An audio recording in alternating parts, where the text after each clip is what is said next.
হ্যাঁ, আপনারা সকলেই জান্নাতের বাগানে আছেন। কেননা আল্লাহ তাআলা একটা আয়াতের মধ্যে বলেছেন, ইন্নামাল মুমিনুনা আল্লাযীনা ইযা যুকিরাল্লাহ ইন্নামাল মুমিনুনা আল্লাযীনা ইযা যুকিরাল্লাহ। আল্লাহ পাক রব্বুল আলামিন মুমিনদের উদ্দেশ্য করে বলেন, ও দুনিয়াবাসী, তোমরা তাদেরকে মুমিন বলে আখ্যায়িত করতে পারো, মুমিন বলে সাব্যস্ত করতে পারো যাদের ভিতরে আমি আল্লাহ তাআলার আলোচনা শোনার পর আমার নাম যেখানে নেওয়া হয়, যেই মজলিসের ভিতরে আমি আল্লাহ তাআলার হুকুম আহকাম নিয়ে বর্ণনা করা হয়, এমন মজলিসে যে সমস্ত ঈমানদাররা যায়া খুশি হয়, তৃপ্তি পায়, যাদের ভালো লাগবে বুঝতে পারবা তারাই হলো ঈমানদার। আপনারা যেখানে আসছেন, আপনাদের কি খারাপ লাগতেছে না ভালো লাগতেছে?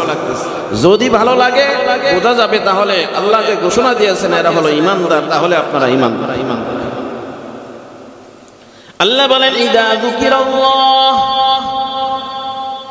যখন মুমিনদের সামনে আল্লাহ তাআলার জিকির করা হয়, কোরআন ও হাদিসের আলোচনা করা হয়, আর তারপরে কি বলেন, ওয়া ইযা তুলিয়াত আলাইহিম আয়াতুহু যাদাতুহুম ঈমানা। আর মুমিনদের সামনে যখন কালামে পাক থেকে তিলাওয়াত করা হয়, এটা কিন্তু একদম কানের মধ্যে এসে এমন ভাবে হিট করে, এটার আওয়াজটা একটু মোটা করে দাও, এটার আওয়াজটা একটু মোটা করে দাও।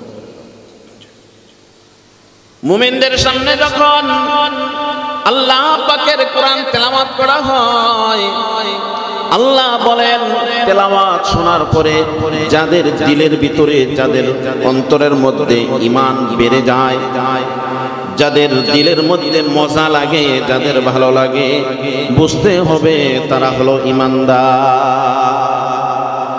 কোরআন শুনলে যাদের ভালো লাগে, কোরআনের তিলাওয়াত শুনলে যাদের অন্তর শীতল হয়, আল্লাহ বলেন তারা হলো মুমিন, তারা হলো ঈমানদার। আল্লাহ সুবহানাহু ওয়া তাআলা এরপর বলেন, ওয়া ইযা তুলিয়াত আলাইহিম আয়াতুহু যাদাতুহুম ঈমানা ওয়া আলা রাব্বিহিম ইয়াতাওয়াক্কালুন। বলেন তো দেখি, আমরা ভরসা করি কার উপর? আমরা সব কিছু চাইবো কার কাছে?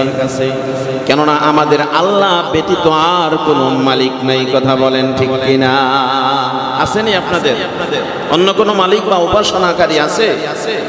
আল্লাহ বলেন, যারা নিজেকে মুমিন বলে দাবি করবে তারা কখনো আমি আল্লাহর সাথে কাউকে শরীক করবে না, আমি আল্লাহর সমপর্যায়ে কাউকে মনে করবে না।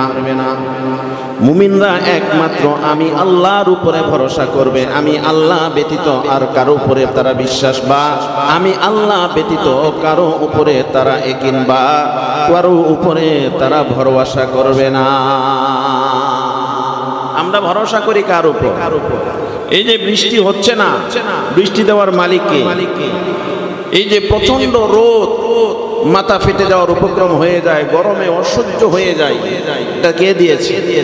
আবার এই পরিবেশটা শান্ত করার মতো ক্ষমতা একজনেরই আছে, তিনি হলেন, জোরে বলেন তিনি কে? কোনো সন্দেহ আছে? আল্লাহ ছাড়া আর কেউ এই পরিবেশকে শান্ত করার ক্ষমতা রাখেন। যে যত বড় ক্ষমতাধর হোক না কেন, যে যত বড় ক্ষমতাশালী হোক না কেন, যে যত বাহাদুরি হোক না কেন, আল্লাহ তাআলার বিধানের উপরে কারো হাত রাখার কোনো ক্ষমতা নাই। তবে এখানে একটা কথা আছে, আল্লাহ পাক রব্বুল আলামিন বলেন, والذين ينفقون في السراء والضراء والكاظمين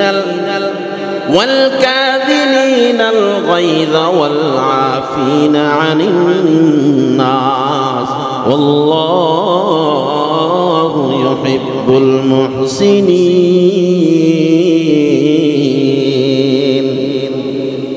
আল্লাহ পাক রব্বুল আলামিন মুমিনদেরকে সুসংবাদ দিয়েছেন আয়াতে কারিমার মাধ্যমে। আল্লাহ বলেন, ও মুমিনের দল, তোমাদেরকে বলছি, যে সমস্ত ঈমানদারগণ, যে সমস্ত মুমিনরা সুখে থাকা অবস্থায়, দুঃখে থাকা অবস্থায়, শান্তিতে থাকা অবস্থায়, অশান্তিতে থাকা অবস্থায়, টাকা থাকা অবস্থায়, না থাকা অবস্থায়, ধনী থাকা অবস্থায়, গরিবের হালতে যারা আমি আল্লাহর শুকরিয়া আদায় করবে, আমি আল্লাহ তাআলাকে স্মরণ করবে, আমি আল্লাহর উপরে যারা একে